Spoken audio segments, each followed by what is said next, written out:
நீங்கள் பார்த்து கொண்டிருப்பது 24 நியூஸ் தமிழ். கிராமப்புறங்களில் செயல்படுத்தப்பட்டு வரும் 100 நாள் வேலை திட்டத்தை பேரூராட்சி, நகராட்சி, மாநகராட்சிகளிலும் விரிவுபடுத்தி ஏழை எளிய மக்கள் பயன்பெற தமிழக அரசு வழிவகை செய்ய வேண்டும் என தமிழ்நாடு ஊராட்சி மன்ற தலைவர்கள் கூட்டமைப்பின் செயலாளர் மா. சிவராஜ் கோரிக்கை விடுத்துள்ளார். அமரலி ஊராட்சி மன்றத்தில் இருந்து வருகிறேன். நான் மாநில ஊராட்சி மன்றத்தின் கூட்டமைப்பின் பொதுச்செயலாளராக இருந்து வருகிறேன். அதாவது இப்போ மாநில அமைச்சரை விரிவுபடுத்தியிருக்கிற முதலமைச்சர் அவர்களுக்கு என்னுடைய நன்றியை தெரிவித்துக் கொள்கிறேன். அதில் உதயநிதி அவர்களை துணை ஆக்கினதுலையும் மிக்க மகிழ்ச்சி அடைகிறேன். மேலும் இந்த ஊராட்சியில் மிக குறைந்த சம்பளத்தில் குறைந்தபட்ச ஊதியம் கூட இல்லாத அளவில் அங்கே இருக்கிற துப்புரவு பணியாளர்கள், தூய்மை பணியாளர்கள், ஓடிஹெச் ஆப்ரேட்டர்கள் வேலை செய்து கொண்டிருக்கிறார்கள். இதை நான் கடந்த 5 வருடமாக சொல்லி வருகிறோம். அவர்களுக்கு போதிய ஊதியம் கொடுக்கப்படவில்லை என்று அந்த ஊதியத்தை கொடுக்கப்பட வேண்டும். மேலும் ஊராட்சிகளில் பெண்களுக்கு அதிகாரம் அளிக்கப்பட்டிருக்கிறது. ஊராட்சி மன்ற தலைவர்கள், கவுன்சிலர்கள், மாவட்ட ஊராட்சி எல்லா இதுலேயும் இப்போ பங்கு கொடுத்துருக்காங்க. ஆனால் ஒரு மாவட்ட ஆட்சியர் பெண் இருக்காங்க, வட்டாட்சியர் பெண் இருக்காங்க, பல்வேறு இதில் பெண்கள் வேலை செய்கிறாங்க. ஆனால் அதில் நிறைய குறுக்கீடுகள் இருக்குது. அந்த பெண்களுக்கு வேலை செய்ய முடியாத பல்வேறு குழுக்கள் இருக்குது. இது உள்ளாட்சியில் அதை அரசியல் கவனம் கொண்டு சரியான அந்த பெண்களுக்கான உரிய பிரதிநிதித்துவம் கொடுக்கப்பட வேண்டும். அதாவது ஓடிஹெச் ஆப்ரேட்டர் வேலை செய்கிறாங்க. குடிநீர் அந்த மேல்நிலை தொட்டிக்கு தண்ணி எடுத்து வருவாங்க. அவங்களுக்கு பார்த்தீங்கன்னா 5000 ரூபா தான் சம்பளம். அதை வச்சுன்னா ஒன்றுமே செய்ய முடியாது. நைட் இருந்தாலும் 20 ரூபா தண்ணி எடுத்துடணும்னா காலையில் காலி குடும்பம் ரோட்டில் வரும்.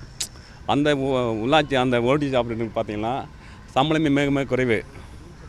அப்புறம் வேங்கவயல் போன்ற சம்பளம் நடக்கூடாதுன்னு ஏற்கனவே சொல்லிக்கிறோம். காரணம் என்னென்னா, எவ்வளோ செலவு பண்ணுறதுக்கு அரசாங்கம் ஒவ்வொரு ஊரில் இருக்கிற அந்த மேல்நிலை தொட்டி இருக்குல்ல, அந்த தொட்டிகளுக்கு பாதுகாப்பு வளையம் கொடுக்கணும், ஃபென்சிங் போடணும். போட்டால் யாரும் பல்வேறு இவங்கெல்லாம் போயிட்டு அங்கே அந்த இதில் செய்கிறதுக்கான வாய்ப்புகள் மிக குறைவாக இருக்கும். மேலும் இளந்தளிகள், மாணவர்கள்லாம் நீச்சல் தெரியாதனால போயிட்டு தண்ணியில் மூழ்கி இருக்கிறாங்க.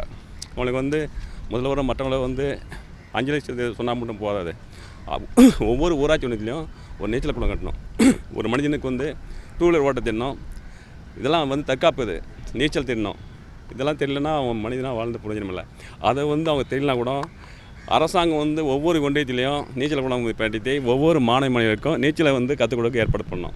அப்போ தான் அந்த இதெல்லாம் இந்த தண்ணியில் மூழ்கி இருக்கிற பலியெல்லாம் நம்ம குறைக்க முடியும். இதுதான் என்னுடைய கோரிக்கை வைக்கிறேன். அரசியல் என்ன சொன்னாங்களா? அரசியல் கருத்து சொல்லலாமா? ஊராட்சி மன்றத்தில் போதுமான நிதியெல்லாம் இப்போ அந்த இதுக்கு கொடுக்குறாங்களா? நிதியெல்லாம் அதாவது ஊராட்சிக்கான அண்ணா என்ன சொன்னார்னா, கலைஞர் இன்சென்டிவ்னு கொடுத்தாரு, ஊக்கத்தொகைன்னு கொடுத்தாரு. ஒரு தந்தையாக ஒரு தாயாக இருந்து பார்த்தாரு ஊராட்சியை. ஊராட்சி செழிமையாக இருந்தால் தான் கண்டிப்பாக உள்ளாட்சி நிர்வாகம் கரெக்டாக இருக்கும்போது தான் அந்த மாநில வளர்ச்சி மிகப்பெரியதாக இருக்கும். அதே மாதிரி புரட்சித்தலைவர் செஞ்சார், அம்மாவும் செஞ்சாங்க. இப்போ இருக்கிற முதல்வர் பெருநகர மேயராக வந்தார், உள்ளாட்சி அமைச்சராக வந்தார். அவருக்கு இதில் தெரியாத ஒன்றும் கிடையாது. கண்டிப்பாக தெரியும் உள்ளாட்சியுடைய இதை பற்றி. அதனால் போதிய நிதி ஒதுக்கீடு செய்யணும். அப்போ தான் உள்ளாட்சி நிர்வாகம் மிக சிறப்பாக இருக்கும். குடிநீர், தெருவிளக்கு, சுகாதாரம் போன்ற பணிகளுக்கெல்லாம் அது போதுமான நிதி ஒதுக்குனா கண்டிப்பாக உண்மையிலேயே தமிழ்நாடு இந்தியாவிலேயே முதலிடமாக உள்ளாட்சியில் இது பண்ணி காட்ட முடியும். வேறு என்ன கேள்வி கேட்குறீங்க? மிக முக்கியமானது அந்த தூய்மை காவலருக்கும், துப்புரவு பணியாளர்களுக்கும் இவங்கெல்லாம் சம்பளம் ஏற்றணும். மேலும் அந்த நிறைய ஊராட்சி தமிழ்நாடு போகிறோம், பணியிடங்கள் நிறைய காலியாக இருக்குது, அது நிரப்பாமல் இருக்காங்க. அது ரொம்ப சம்பளம் இல்லை, ரொம்ப குறைந்த சம்பளம் தான். ஒரு கவர்மெண்ட் எம்ப்ளாயிஸ்க்கு ஒரு ஆளுக்கு கொடுக்குற சம்பளத்தை 10 பேர் கொள்ளலாம். ஆனால் நிறைய காலி இடங்கள் இன்னும் நிரப்பாமல் இருக்காங்க. நிறைய நிரப்பணும். அதை நிரப்பும் போது தான் அந்த ஊராட்சி சுகாதார பணிகள் மற்றும் குடிநீர் பணிகள்லாம் மிக சிறப்பாக வழங்க முடியும். நிறைய கிராமத்தில் கிராம நல பணியாளர்கள்லாம் ஒழுங்காக வேலை செய்யவே மாட்டேன்றாங்க அப்படின்னு புகார் வருது. கிராம நல பணியாளர்களா? கிராம நல பணியாளர்கள், கிராம நல பணியாளர்கள் இல்லைங்க, துணை காவலர்களே துப்புரவு பணியாளர் சொல்கிறீங்களா? துப்புரவு பணியாளர்கள்லாம் ஒழுங்காக வேலை செய்ய மாட்டேன்றாங்க அப்படின்னு நிறைய புகார் வருது. நீங்கள் அதை பற்றி பேசலை, கோரிக்கை மட்டும் வைக்கிறீங்களே? இல்லை.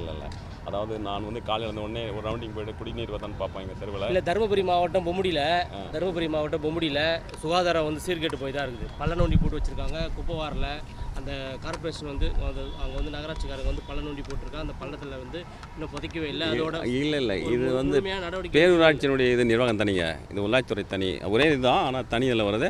அந்தந்த அவங்க தலைவரை பொறுத்து இருக்கு, அங்கே இருக்க இவங்கள பொறுத்து இருக்குது. அது அவங்க நடவடிக்கை அவங்கள பொறுத்தா இருக்குது. நான் வந்து டெய்லியும் வந்து 1 மணி நேரமாக பின்வாங்கிட்ட வேலை வாங்குவேன் நான். இப்போ உங்களுக்கு குறிப்பா முக்கியமான கோரிக்கை என்னன்னா, இன்னொன்று வந்து அந்த காலி படையில் நிரப்பணும்னு சொல்றீங்க, பஞ்சாயத்துக்குரிய வந்து நிதி கொடுக்கணும், இவங்களுக்கு சம்பளம் உயர்வு கொடுக்கணும். 3வது வந்து நகரப்புறத்தில் பேரூராட்சியில் வந்து நிறைய ஏழ்மையான இருக்காங்க, அவங்களுக்கு 100 நாள் வேலை கொடுங்க. தெரியுதுங்களா? கிராமப்புறத்தில் மட்டும்தான் வந்து ஏழ்மையாக இருக்கணும்னு நினைக்காதீங்க. நகர்ப்புறத்தில் அப்படி கொடுக்கும்போது இது தெருவில் போயிட்டு இப்போ இது கை நட்டுறவங்க செய்கிறவங்களாம் கண்டிப்பாக உண்மையிலே அந்த ஏரி வேலைக்குலாம் ஒரு நாளைக்கு 300 ரூபா கிடைக்கும். கௌரவமாக வாழ்க்கை நடத்த முடியும்.